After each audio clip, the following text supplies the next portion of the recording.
political director for the Salt Lake County Republican Party. When we were given back legislative seats and one Senate seat in 2010, she now serves as chair of the county party. She has been pushing hard to promote this year's caucus, which is actually the topic that she will be talking to us about tonight. Thank you. All right, how many have been to a caucus? Okay, all right, so I thought everybody would just know. So I've got basic information, so the ones that have been, bear with me. Anybody, you can ask questions as we go along or wait to the end. So just basic information. Randy, yeah, if you don't know, Randy knows everything, so yeah. Everything. Everything, there's no doubt. Okay, if I speak too quickly, it's because I'm from New York, so just wave and say slow down and tell me you didn't understand me. So I try to slow myself down. So the first thing you need to know is where are you going to be on Thursday, March 15th? Caucus. Caucus, okay. Wherever they are. Yeah. Is there anybody here that's not in Salt Lake County? Okay, a few that aren't in Salt Lake County. Okay, we have actually our Vice Chair, Chad Bending, has our list of where the caucus locations are. So if you do know where your new legislative districts are, we can give you where you're going to be at. Some of them are going to be split up, and some of the heavy Republican areas are going to be split up into more than one location. Okay, so that's March 15th. Make sure you got that on your calendar. You're going to be at caucus night. Okay? The next thing, who can attend? Can you bring friends? Registered Republicans? No, everybody can attend. Come on. Everyone can attend. Okay, everyone can attend. However, who can participate? Only registered Republicans that live within the district, the precinct that they show up to. And you can register that night, right? Yes, you can register as a Republican that night, and we'll have registration forms at the meeting. So if you bring friends, as long as they live inside the precinct boundaries, you want to make sure they get to the right precinct, and we can help you with that beforehand. So if you want to bring friends, you want to get them out and help, and figure out what's going on. So what happens on caucus night?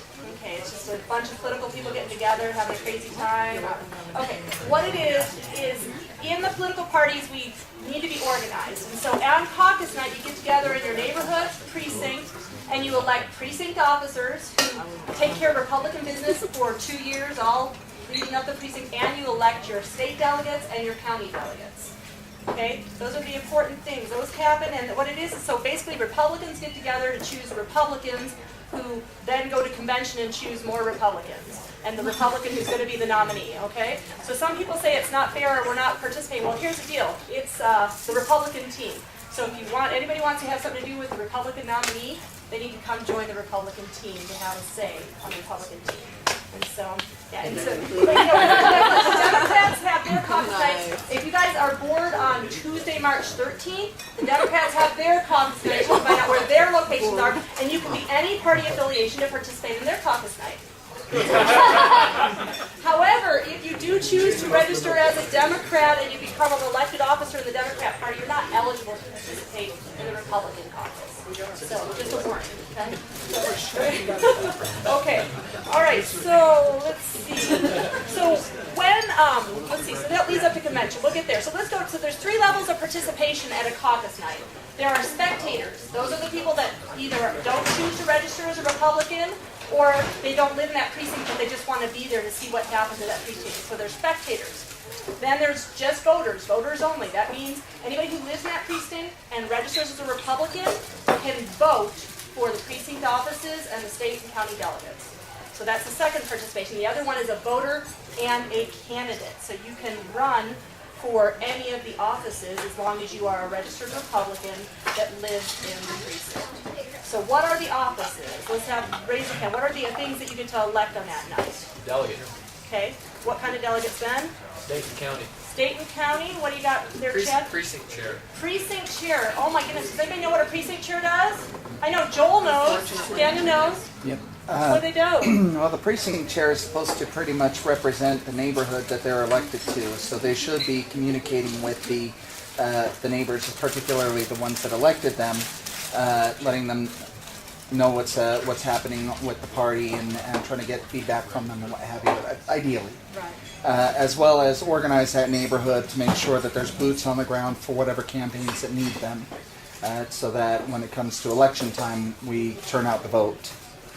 Now, that's probably one of the most confusing things that you don't get. Everybody's talking about delegates. We've got several candidates in the room, and that's what they care about. Carl Wimmer, Gary Ott, Howard Wallach, they want you out as their delegates, okay, if you live in their districts or their areas. And that's okay, but guess what? Your precinct will have up to 1,000 voters. They're not all Republicans. They're not all going to show up that night. So every precinct will have at least one state delegate and one county delegate. Okay, every precinct will get that. And then, depending on how Republican your precinct votes, is whether you get more delegates than that. It's called the Republican strength formula. We can go into more. Chad? I was just going to want to add one other thing. The precinct chairs, whoever is elected, also represents the precinct at all the central committee meetings for Salt Lake County. Oh, that's That are right. held once a quarter. So that's another big duty throughout a 2-year term. Well, and that's what I was going to come back to, because you're going to only hear from all the candidates and everybody running delegates, delegates, delegates. Well, on the whole 2 years, it's a 2-year term, we need people that are going to organize the precinct during that 2-year term. And that means you're representing your precinct. So precinct chairs are pretty important. There's a vice chair, a secretary, and a treasurer. That precinct chair is really important to us because they're the connection with the party. They're the ones that can have town hall meetings for candidates, get the word out to their neighbors when something's happening. So precinct chairs are pretty important to us. It's not just delegates. It's great if you can be a precinct chair and be a delegate, but remember, when we're trying to get you to get people out there, so not everybody can be everything, and that's where you, as a voter, because everybody that knows it's a Republican that lives there, you want to look and figure out who's the best person to represent the people in your precinct.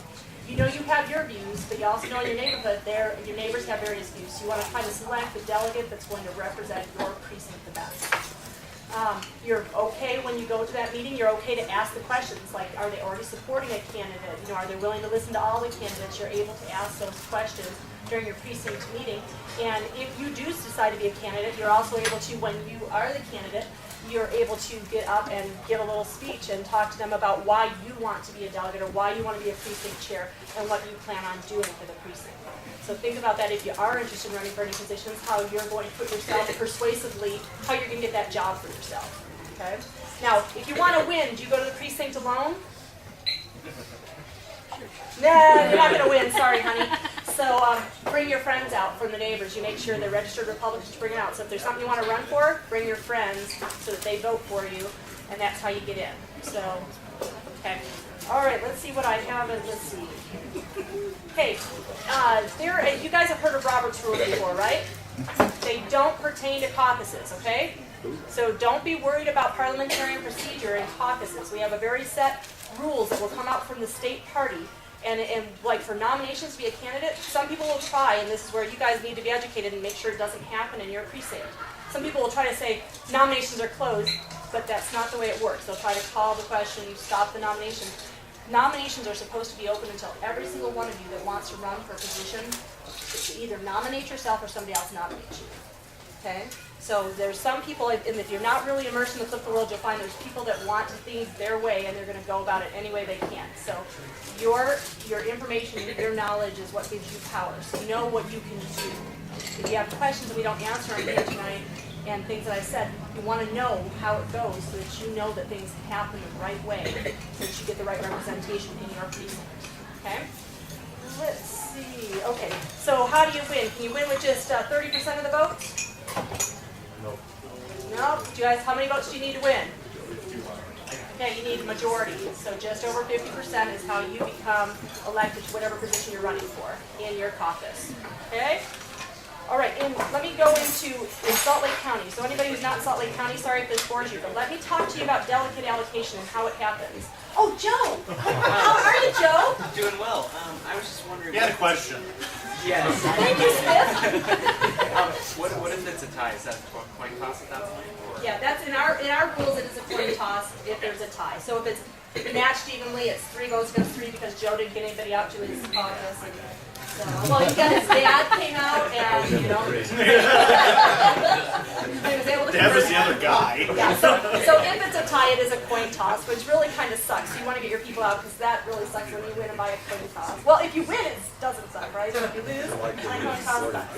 So, but okay. So in Salt Lake County in 2010, and this will change. So this changes depending on the population of the state and how Republican the state is. But in 2010, Salt Lake County was allotted 1,130 state delegates, and we have 1,600 county delegates.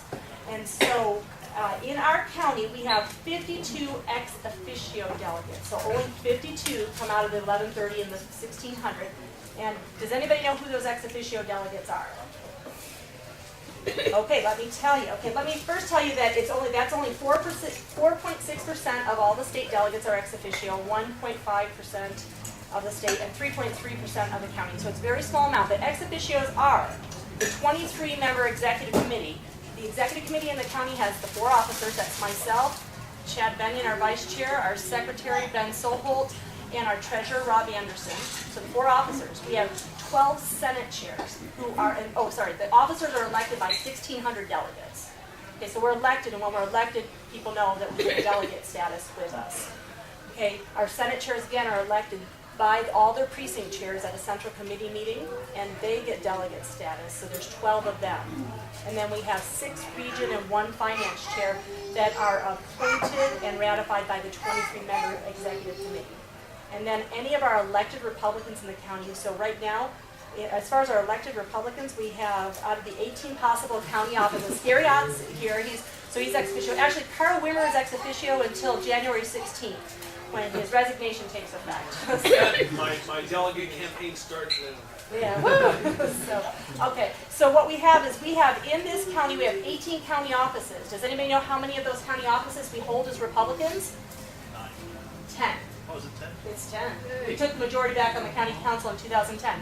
So we have 10 elected county officials that have ex officio status. There are currently 31 legislative districts in Salt Lake County, and we only hold 14 of those seats as Republicans. With the redistricting, we'll be going down to 28 legislative districts, so we moved a few out. We can talk about that later. And then we have, out of the 12 Senate districts, we only hold 5 Republican Senate seats in this county. So what's that tell you about Salt Lake County? Are we like Republican like the rest of the state? No, we are in the minority in Salt Lake County.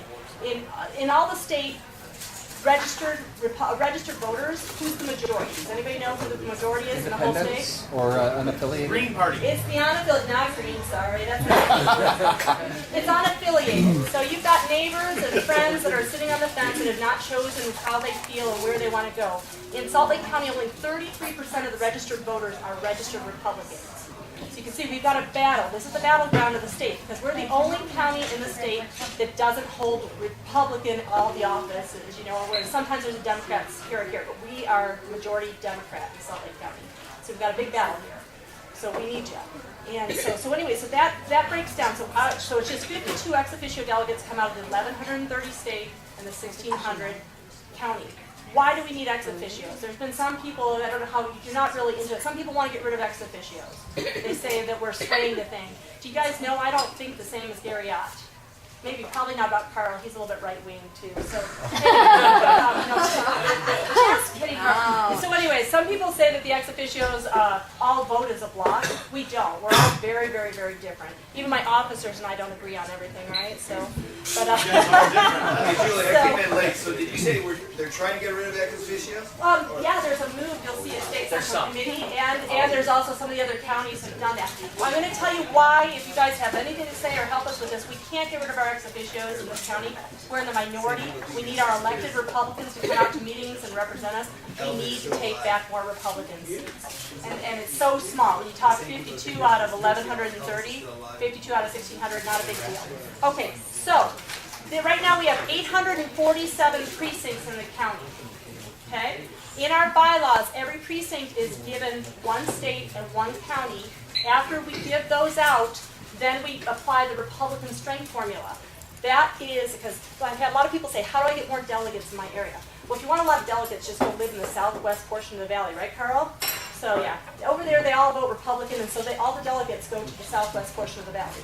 But the reason why is what they do is they look, let me just be careful here, they take a look at the votes cast in the last main governor's election. So it's the votes cast for the governor and lieutenant governor, the state auditor and the state attorney general and the state treasurer.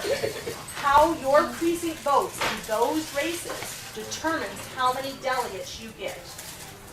So. And it's how many Republicans? Oh, I'm sorry, yes, how they vote. If they vote for the Republican in those Republican races.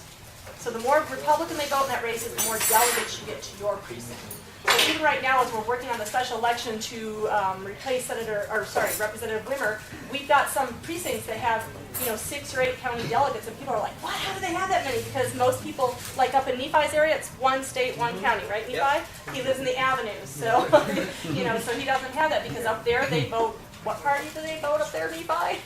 They vote Democrat, don't they? They do. So anyway, so what can you do? If you want more delegates, it's going to be talking with your neighbors and getting them to vote Republican. It'd be great if you can get them to register Republican if they lean Republican, and get them off the fence of being unaffiliated. Okay. The other thing that you'll hear we talk about a lot is the vote by mail program, because if they get a ballot in the mail, if you or anybody else gets a ballot in the mail, you're more 75% of the people that get the ballot in the mail vote, where it's much less if they've got to go out to the polls. So there's a few things that we can ask you to do if you're willing to walk and even just talk to your neighbors down a couple of your streets, even if it's not a big deal, you got a little bit of time, or just friends you have at work. These are big deals, is getting the registered Republican, registered vote by mail, and to get them to vote Republican, and then you get more delegates. So, let's see what I'm missing. Okay, so there's also, you guys have heard the news, right? People are trying to get rid of the caucus system. Has anybody lived in any other states before? I'm from New York, you guys, different, yeah, so other states. How is it without the caucus? Anybody got an example of how fun it is without the caucus? Primary. Well, but it costs money, doesn't it? Costs money, and you got to work. And you got to. If you don't have money, if you're just like Nephi, I was going to say Nephi was one of our candidates last time. Nephi, did you think you could have done it if you had to do a straight primary? No. Unfortunately, Nephi didn't win, but at least because of the caucus system, you can run with basically no money because you just have that connection with your grassroots people. You can just talk with your neighbors, and you could be the Republican candidate without, having to dig deep into pockets or be indebted to somebody. Did you have something you wanted to share, Carl? Oh, sorry. Oh, Howard. What a lot of people don't realize, we're blessed here in Utah because if you're a delegate, you can end up having a sitting senator or a congressman or even a governor come and sit in your living room and speak to you. That would never happen without the caucus system. Without the caucus system, to get that kind of access to your elected officials, it takes almost a miracle or a lot of money spent.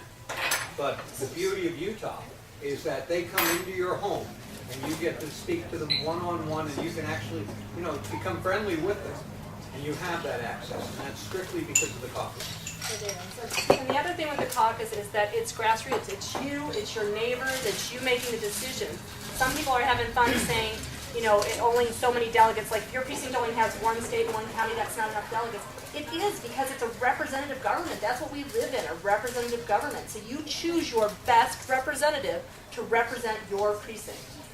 Okay? If you're lucky enough to have more than one, then you get to have several that you get to choose and stuff. And so that's why you got to remember that we're not a democracy. If you listen to the Democrats, especially in Salt Lake County, they like to say our democratic government. It's not a democratic government. It's a republic. We choose our representatives. They make the choices that they believe, are best for the group they're representing. So, and I'll take questions just one, but I was just going to say, in Salt Lake County, we have 39 partisan offices up for election in 2012. Okay, so we have the county mayor that we want to take back. We've got Gary out here. We've got Mark Crockett that's announcing tomorrow. Tuesday. Sorry. Okay, I missed it. So Mark Crockett, we have Richard Snellgrove. So we'll probably have some more people jump into that race. We need to take the county mayor back. We've lost that for 2 terms. We've had Peter Quinn representing us. Okay, that's a county-wide. So anybody who's a county delegate, they get to vote for the mayor race. They get to vote for the county council at large. You guys know anybody interested in county council at large? You know how many years that position is? 6-year position. Better than the mayor, man. Except for they don't get paid as much as the mayor. What were you saying, Marco?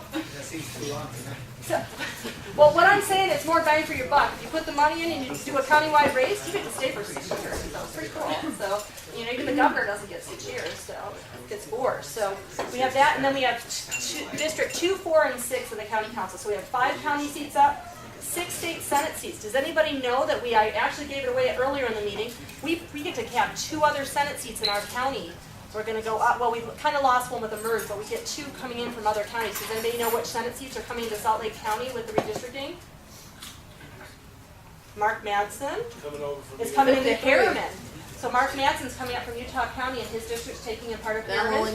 And Dan Lillienquist is coming down from Davis into Salt Lake City. So So we get to have 13 and 23. So that gives us 6 state Senate seats that are up for election in our county this come around, and then all 28 state House seats are up. And none of our House seats cross county boundaries this time, I think, but we do have some seats. Which seats do you see we can pick up?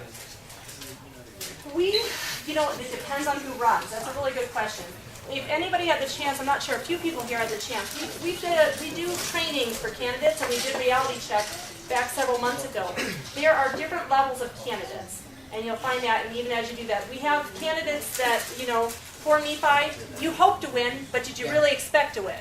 Not really in that district. Okay, he's in the Avenues. It's a really tough tough place for Republicans. That's not, but we have candidates like that are going to work it, and that we might call a placeholder, and that they can take an opportunity if it arises, because maybe their Democrat person screws up, and so then we take it back by that. So there's different levels of that, but we could pick up a few House seats if we get the right candidates in, and actually the Senates that are up.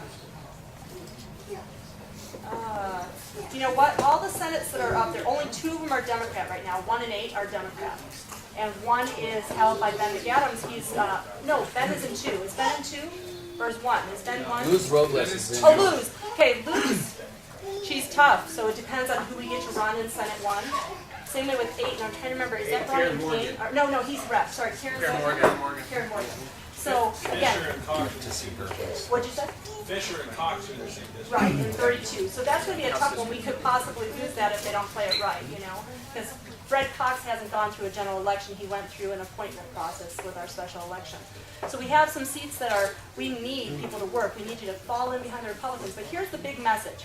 And then I want to ask questions about the caucus or anything like this. But here's the big message. We're all Republicans. In this very meeting, we have people that are for all sorts of different candidates in the races. But what happens is we come out with a nominee either from our convention, which our county convention is on April 14th at the Salt Palace. The state convention is on April 21st at the South Town Expo. So if you're a state or county delegate, you want to mark those dates in your calendar. And even if you're not, you can go and it's entertaining. There's students to walk around, there's fun things, and it's fun to be there if you like politics. You want to keep those there. But what happens is only one person's going to make it through in every race, right? So if your candidate doesn't win, you take your ball and go home? Okay. Not if we're going to take back the county. If not, we're going to try to get Republicans in here. You have to be willing to put aside your feelings and go with the Republican nominee that's selected either in the convention or the primary, if it goes to a primary, and keep playing the game. And don't walk away if you've worked your heart out for a candidate that doesn't make it, because they can't all make it, right? I mean, for Howard, you got 6 people in your race right now, right? 7. 7. Who jumped in? Well, we've had 7. Okay, so Chris Stewart, Jason Buck, John Willoughby, Chuck Newton, Howard Wallace. Chuck Williams. Oh, Dave Clark. Dave Clark. There's 7. Okay, all right, so 7, and then As Carl. of now, it could be Right, and it could be more. Carl's got 4 Republicans in his district right now, and so that's where we need to remember, if you're a Republican principal person, you got to be willing to go Republican. What's the deal?